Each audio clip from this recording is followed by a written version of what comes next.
Donc en fait, on doit aussi accepter toutes les choses qu'on n'aime pas chez soi. En fait, ce chemin d'amour, c'est ça. Bien sûr, tu sais, dans chacun, il y a un côté positif et un côté négatif. Tout le monde, on ne peut pas dire tout le monde est positif, tout le monde est négatif, non? Mais ça, tu as le choix. Qu'est-ce que tu veux voir? Tu veux voir la positivité ou tu veux voir la négativité? Et si tu concentres sur la négativité, tu seras toujours malheureuse. Mais si tu concentres sur ta positivité, ce que tu as, parce que les gens n'ont pas que du mal entre eux. Il y a aussi un côté de bien qui est entre eux. Vous voulez dire d'être plus aussi dans la gratitude peut-être de ce qui nous arrive dans la vie de beau et qu'on a tendance à pas voir? La vie en lui-même, c'est une gratitude. On vit la vie sans réaliser quelle grâce que cette vie est. On le prend tellement pour acquis que on vit comme des ingrats, voilà. Comme des robots. C'est pour ça que vous voyez souvent les gens ne sont pas dans leur corps, hein, ils sont de leur côté. Ça vous rend pas triste de voir autant de gens qui sont perdus et malheureux et qui vous implorent en fait Non, ça ne me rend pas triste parce que je suis là pour les aider. Et s'ils veulent de l'aide, je les aide. Je suis là pour donner l'amour à tout le monde. Oui. Et c'est ça. Si je deviens triste, il n'y aura pas de différence. C'est comme partir chez un docteur, vous asseyez, vous pleurez, le docteur commence à pleurer avec vous. Et ça ne changera pas, non? C'est pour ça que dans la médecine, il est dit qu'un docteur ne peut pas opérer sur un de ses proches. Parce qu'il y a cette émotion. Trop d'émotionnel. Voilà. Si je veux aider vraiment quelqu'un, je dois être opposé de ça. Et si on parlait de vos proches, justement, de votre famille, de votre maman, j'avais entendu dire qu'au début, elle ne comprenait pas trop tout ce que vous faisiez, c'était bizarre. Oui, parce que vous savez, quand j'étais petit, mes parents, ils croient, oui, mais ils croient comme tout le monde. Ils vont aller au temple 2 fois par an pour le Shivaratri, pour le grand nuit de Shiva et pour le Nouvel An. Ça, tout le monde fait ça à l'île Maurice, dans toutes les religions aussi. On commence là, Nouvel An, pour aller au temple. Et le grand nuit de Shiva, c'était quelque chose de très important. Et pour eux, c'était que ça. Pour moi, dès que j'étais petit, une seule place que je partais, c'est dans le petit temple qu'on avait chez ma grand-mère, à la maison. Parce que chaque maison a un petit temple, c'est là-bas que je partais. Et il y avait toujours cette attirance vers le bon Dieu, quoi. Et quand j'avais 14 ans, et quand j'étais dans cet état de samadhi pendant 3 jours, mes parents ne comprenaient pas parce que jamais ils ont entendu parler de ça. On vient à l'île Maurice, oui, on suit la religion, oui, mais on ne sait pas. Il y a une différence entre la religion et la spiritualité. Et quand quelque chose comme ça arrive, c'est normal que les parents ne comprennent pas. Parce qu'on a toujours une façon de voir les choses. Et ma maman, je me souviens après, qu'elle me dit, je t'avais dit, tu étais trop tu aimes Dieu trop. Et je savais que ça un jour va t'arriver. Elle avait peur pour vous? Oui, c'est comme toutes les mères. Hein. Elle avait peur et elle ne comprenait pas. Et chacun vient et dit, chaque personne qui vient, la famille, chacun dit leur propre version des choses. Quelqu'un vient, parce que mes parents, la famille aussi, il y a des prêtres qui sont des brahmanes. Et il vient dire, lui, ça arrive à lui, mais pas à nous. Nous, on prie Dieu, on fait toutes les grandes prières. Ça ne nous a jamais arrivé, pourquoi ça arrive à lui? C'est pas vrai, ça. Et il y a d'autres familles qui disent, bon, il est possédé. Ils ont même apporté des gens pour faire des exorcistes. Même le prêtre catholique qui était venu faire des prières, mais rien. Parce que les gens suivent l'extérieur, mais ils ne comprennent pas ce qui se passe à l'intérieur. Mm. Parce qu'ils n'ont jamais vécu ça. Mm. Ils n'ont jamais entendu sur ça.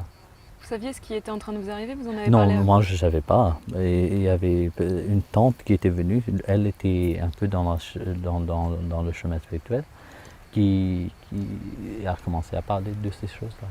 C'est de là qu'après, l'information qui venait tous les jours, ça a changé. Parce que tout ce que j'avais appris avant au collège, tout ça, tout a été disparu, comme si effacé de votre mémoire? du mémoire. Et il y avait d'autres informations qui venaient. L'enseignement est venu à Voilà. vous comme ça? Mhm. D'accord. S'éveiller, quoi. Parce qu'il était toujours là. Mm. Et du coup, c'est à l'âge de Et 18 c'est arrivé automatiquement. Hein. C'est pas quelque chose c'est pas une technique que j'ai fait ou c'est pas quelque chose que j'ai fait. Non, c'est juste arrivé spontanément comme ça, d'un jour au lendemain. C'est pour ça que je dis souvent des fois, c'est tellement facile la spiritualité. Ah, pour vous, mais je pense que si on fait une interview là aujourd'hui, c'est qu'il n'y a pas beaucoup de gens qui sont et qui ont vécu cet état et qui le gardent. Parce que l'idée, c'est aussi de le garder longtemps après, de pas forcément. Non, du moment une fois que vous arrivez à cet état, ça ne part jamais. Ah. C'est pareil comme le sucre, que vous voyez, le sucre est toujours sucré. Hein. C'est pareil comme la pierre La pierre philosophale, non, qui touche à un métal. un métal, il le transforme en or. Mm. Non? Il n'est pas dit que si vous le touchez avec plein d'amour, de calme, ça le changera plus en or. Non.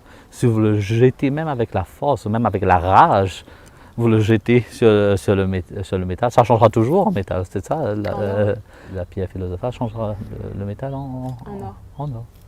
Et c'est pareil comme le poison, même si vous le prenez un poison calmement, ça vous tuera. Hein. Même si vous le prenez avec la rage ou en colère, dans n'importe quel état vous le faites. Quand c'est en vous, c'est en vous. Voilà. Mm. Et vous avez commencé à enseigner vers l'âge de 18 ans? Non, j'ai commencé parce qu'à l'âge de 14 ans, il y avait des gens qui commençaient à venir. Et je ne savais pas quoi faire. Tout ça. Les gens viennent, ils voulaient venir pour s'asseoir simplement dans ma chambre. Ils viennent s'asseoir, ils parlent à moi. Et je dis, ok, ouais, bon, parle.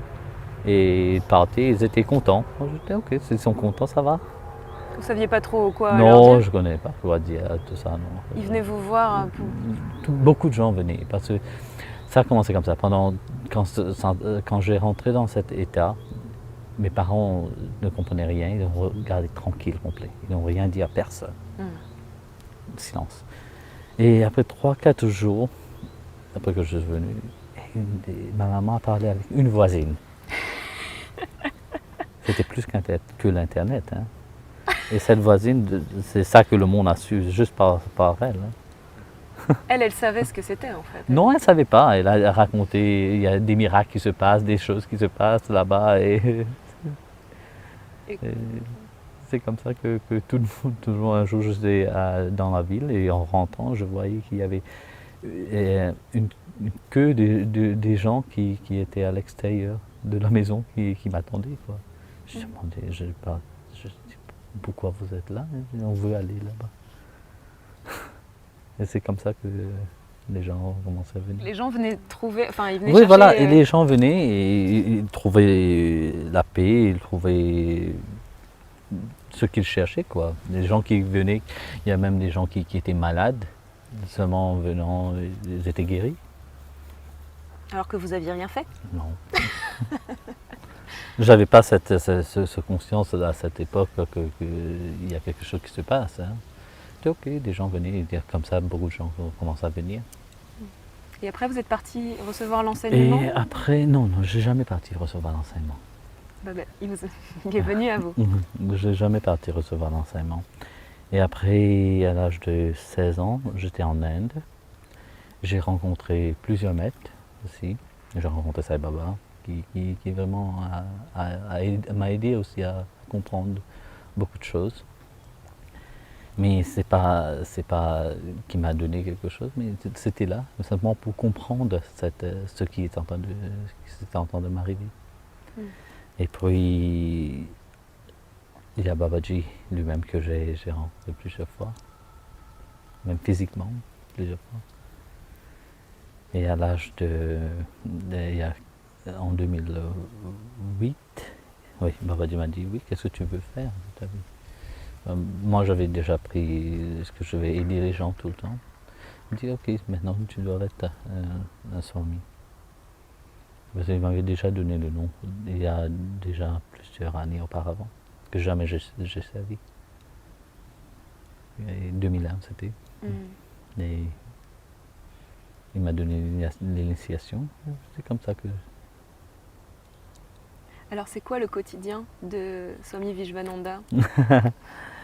Le quotidien, bon, je dors et quand je me lève le matin, c'est la première chose que je fais.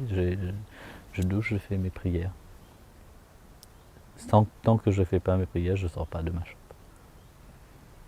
Et après que je fais ça, je regarde tout ce que il y a des meetings, des choses à faire, je réponds à des messages et puis je rencontre des gens. Tout le temps? Tout le temps, parce que j'aime pas, une chose que j'aime pas, de s'asseoir, de rien faire. Et j'aime pas que les gens aussi ne fassent rien. Quand vous faites rien, vous devenez paresseux. Il y a le mental qui prend au jeu et puis vous ne pouvez pas vraiment avancer. Oui, mais ne rien faire, ça peut être aussi se reposer ou ça peut être aussi être... Oui, si vous reposez, ça ne veut pas dire... ne rien faire. Ne rien faire. Non, parce qu'on est très actif dans notre société, c'est d'ailleurs un des problèmes, c'est qu'on est hyper actif et qu'on ne s'arrête jamais. Oui, mais ça dépend qu'est-ce que vous faites. Oui. Moi, ce que je fais, j'aime ce que je fais. Beaucoup de gens font ce qu'ils font simplement par l'obligation. Oui. Ils sont obligés à le faire. Ils n'aiment pas vraiment ce qu'ils font. C'est pour ça que la plupart des gens sont aussi malheureux. Et moi j'aime ce que je fais. C'est pas, je peux faire ce que je fais pendant des heures. Quand je donne des darshan, des fois, il y a certains pays, quand je donne des darshan peuvent durer 20 heures, 21 heures, sans que Sans vous arrêter? Sans arrêter. Ouais. Qu'est-ce que viennent chercher les gens à vos côtés pendant un darshan? Qu'est-ce qu'on peut s'attendre à recevoir quand on a une question? Chacun a sa propre demande. Vous savez. Et souvent, des fois, les gens cherchent, pour les dévots, qui est vraiment sincère sur le chemin, cherchent cet amour, cherchent cette grâce. Pour les dévots, c'est ça que les dévots cherchent, vraiment, cette grâce. Et beaucoup de gens viennent, chacun a des gens viennent pour leurs problèmes, des gens viennent pour sortir du chemin qu'ils ont créé de la souffrance. De la souffrance, voilà. On peut vous poser n'importe quelle question qui nous concerne, c'est pas... Voilà, n'importe. Je suis ouvert, je ne suis pas fermé et je juge personne. J'aime tout le monde, même les gens qui ne m'aiment pas, je les aime. Vous invitez les gens à venir vous voir pour comprendre un peu qui vous êtes parce Moi, pas vraiment. J'invite personne. Si les gens sentent à venir, parce que Sri Bitanilaya est ouvert à tout le monde. C'est la place qui n'est pas, c'est pas à moi, mais c'est une place pour les gens. Vous voudriez, je voulais pas faire une interview trop longue non plus, mais est-ce que vous voudriez ajouter quelque chose sur l'état aujourd'hui de la planète et le constat Oui, souvent des fois on parle toujours des grandes catastrophes lointaines. On doit protéger l'environnement, mais on oublie en premier, l'environnement c'est autour de nous. Ouais. On oublie ce qui est plus proche de nous. On regarde toujours au loin, mais le plus proche on oublie. Et ce que je veux vraiment dire, c'est de commencer à regarder, premièrement, à l'intérieur de vous, regardez vous-même et commencez à prendre soin de l'environnement qui est autour de vous. Commencez à protéger l'environnement autour de vous. Et comment les gens, les arbres, les animaux, et comment vraiment on peut contribuer, même en plantant un arbre, ça apporte beaucoup. Ça a l'air simple, hein? Si, c'est simple. Parce que si vous plantez un arbre, un seul, si chacun plante un arbre, ça changera beaucoup pour le monde. Parce que tous les arbres qui sont coupés tous les jours, combien on oublie combien d'années les arbres doivent prendre pour grandir. Et c'est simplement quelques secondes le couple. Ça paraît tellement petit par rapport aux grandes entreprises, par rapport au pouvoir politique qui est énorme et qui nous emmène dans une direction qui est puissante quand même, qui est forte, et on se sent vraiment tout petit et surtout Oui, mal mais organisé. c'est pour ça que je dis, ne regarde pas les autres. Regarde ce que vous pouvez faire. Même si c'est un petit truc à la maison, Faites-le. fais-le. Et ça changera. Ça changera, c'est comme ça que ça changera. Oui. Et ça changera un jour? Si vous ne changez pas, vous ne pouvez pas changer le monde. Il y a une histoire que je raconte souvent aux gens. Il y avait un monsieur, il avait des grandes idées. Comment il va changer le monde. Pour ça, il a commencé à apprendre beaucoup, il a fait des études, tout ça. Il est devenu une très grande personnalité, il est devenu un président. Il dit, quand je suis président, je veux changer le monde. Il a réalisé que quand il était président, il ne pouvait pas changer personne. Et il dit, ok, je vais être Premier ministre. Il est devenu Premier ministre. Vous voyez, c'est aussi, je ne peux pas changer. Il est devenu un maire. Il voit que aussi, il ne pouvait pas changer personne. Et il dit, ok, je ne peux pas. Et il dit, ok, à la maison, il voyait que même à la maison, il ne pouvait pas changer ces gens autour de lui, c'est la famille. Un jour, il s'asseyait, il a pris conscience que seulement en lui-même, il se change. S'il a su ça au commencement, que avant de changer le monde, on doit se changer nous-mêmes. Tout le monde dit oui, vous devez faire ceci, vous devez faire cela. Il y a toujours ce doigt qui vous montre, vous devez faire ça, mais pas moi. Moi je suis le bon, non, je ne dois pas changer. Tout le monde doit changer, mais moi, pas moi, je ne dois pas changer. Et c'est ça que les gens doivent comprendre, en premier, tout commence par le soi. Si on change, le monde changera. Le président, lui, il a compris ça. J'ai perdu tant de temps à devenir, j'ai étudié tant pour devenir un président, Premier ministre, tout ça. Mais je ne pouvais pas changer personne. Ce que je peux changer, c'est seulement moi-même. Et si je reçus ça, en me changeant, automatiquement, ma famille changera. Quand ma famille changera, chacun apportera quelque chose dans la société. Ça changera dans la ville, alentour, dans le pays. Et dans le pays. Mais ça commence avec nous. Des petites choses. Si on veut pas, on veut toujours faire des grandes choses. Après, on le laisse. Parce qu'on est fatigué. Ouais. On voit que c'est pour ça que vous savez, beaucoup de gens ont tellement des grandes idées dans leur tête. Ils veulent des grandes choses. On veut même dans la spiritualité, on veut atteindre Dieu sans connaître soi-même. Comment tu peux connaître Dieu? Tu peux voir petit, faire des petites choses. Quand tu commences par toi-même, à te connaître, tu connaîtras. On a l'impression que ça prendra tellement de temps, alors du coup... Mais de te connaître, ça ne prend pas beaucoup de temps. Il faut le faire, c'est tout. C'est la volonté de faire. Oui, la volonté. Et le courage peut-être aussi? Le courage viendra quand tu as la volonté. Merci pour ce moment d'échange. Merci beaucoup. Merci toi-même, Olivia. Merci.